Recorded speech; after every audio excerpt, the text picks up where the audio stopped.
Hi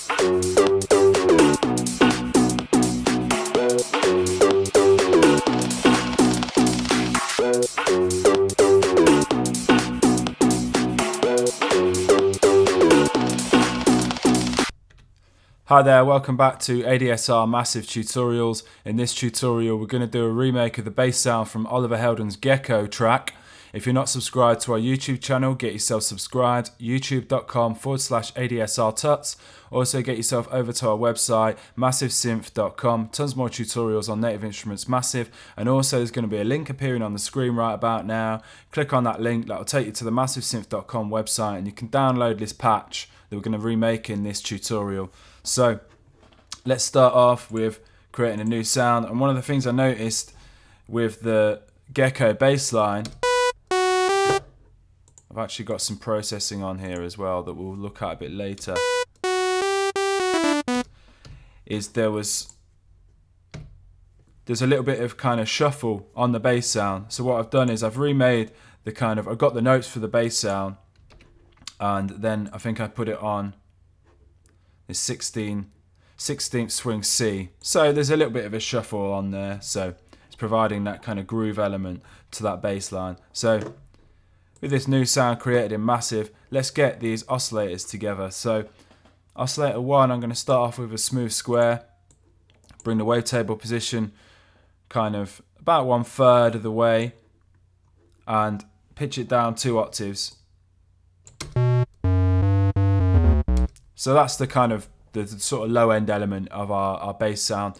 Turn on oscillator 2 now. Keep this as a square saw 1 and just pull the wavetable position to about 2/3 of the way round. So got a blend of the square and the saw wave. And I'm going to detune the oscillator 2 a little bit. So take the pitch to 0.09.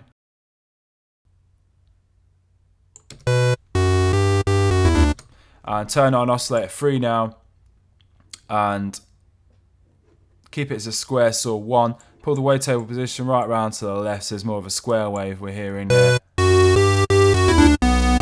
And let's detune this a bit as well, so minus 0.20. And now let's go and make the synth monophonic. And there's quite a bit of, I noticed with the original, there's a bit of glide on that sound. So let's keep a bit of glide in this.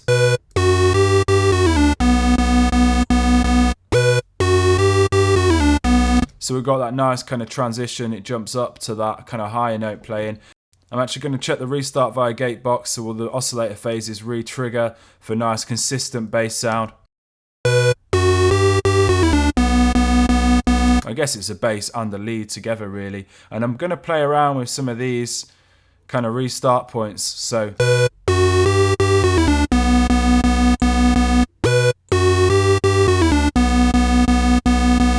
we can get any variation on the sound in there. And let's move over to the modulation oscillator now. Turn this on, and I'm going to use the phase mode to modulate oscillator 1. I'm going to take the pitch down by 2 octaves.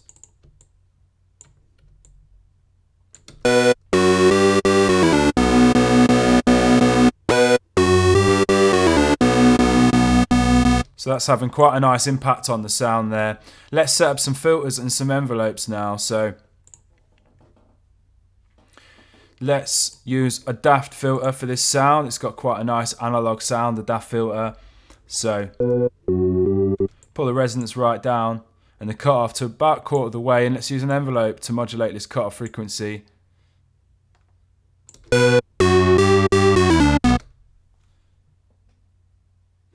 And let's edit this envelope now, so sharpen up the attack, pull down the sustain, and let's check this trigger 0 reset for a nice consistent envelope. It's going to re-trigger that envelope with each new key.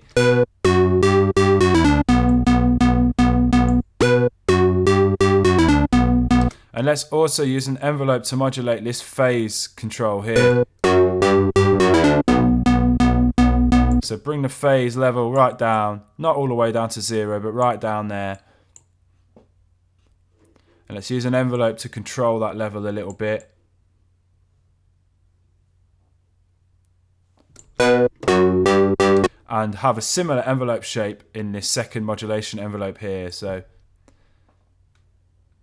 sharp attack, pull down the sustain, check the trigger 0 reset box on the envelope.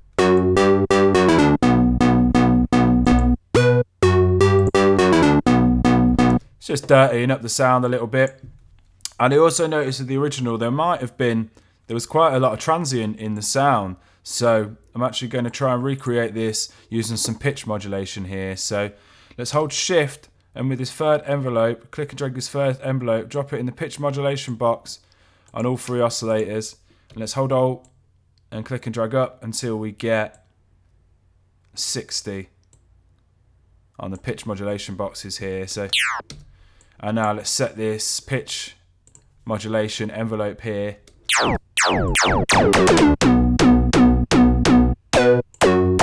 You see, we've got that kind of sort of pluck at the start now. So set the level of this pluck here.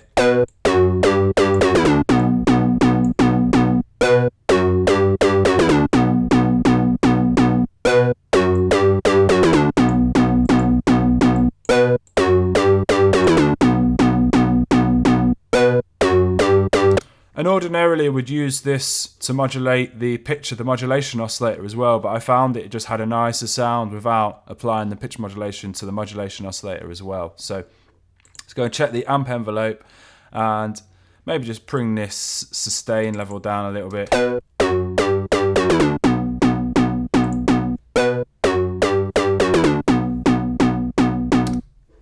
Okay, so that's most of the stuff set up now. Let's just apply some effects. So go for a classic tube in effects 1 slot. Pull the drive down a bit. Driving the sound a bit. And let's apply some dimension expander, which is just going to make the sound a bit bigger. Also add a bit of whip to the sound as well.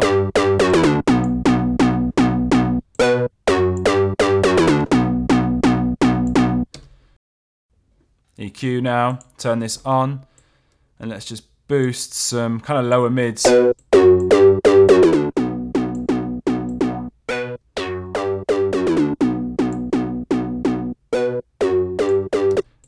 Boost the high shelf a little bit.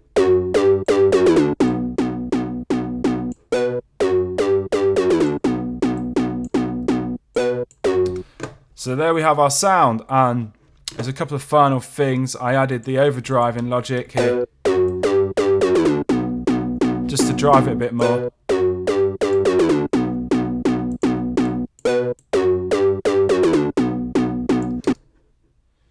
And there's some EQ as well,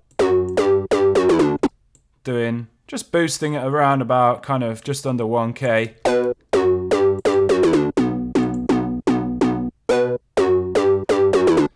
And also I noticed with the original bass sound there's a bit of width on the sound. We've applied a bit of that with the dimension expander. I've taken it one step further and used the ozone imager here. And what I can do with the ozone imager is I'm just applying some kind of stereo spread or some imaging really to the high frequencies in the sound. So the lower frequencies, they're kind of stay in mono really. And then we've just got band 3 and band 4, so band 3's from kind of 800 hertz right up to 20k. We're just applying stereoize, and then we've applied a little bit of delay here, and we're just applying a bit of width to the higher frequency in the sound, and we're keeping the low frequency nice and sort of central and in mono really. So, and then finally some sidechain compression using the FabFilter Pro C.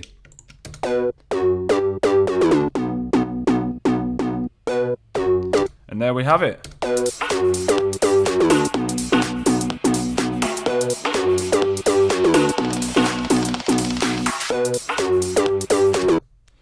Okay, so I hope you enjoyed that tutorial. I hope you found it useful. Any questions, please get in touch. Remember to get yourself over to our website, massivesynth.com, for tons more tutorials on Native Instruments Massive.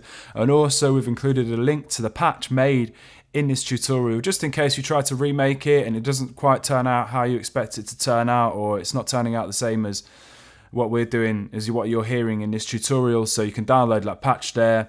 And yeah, alright, thanks for watching. Hope to see you again soon. Cheers, bye.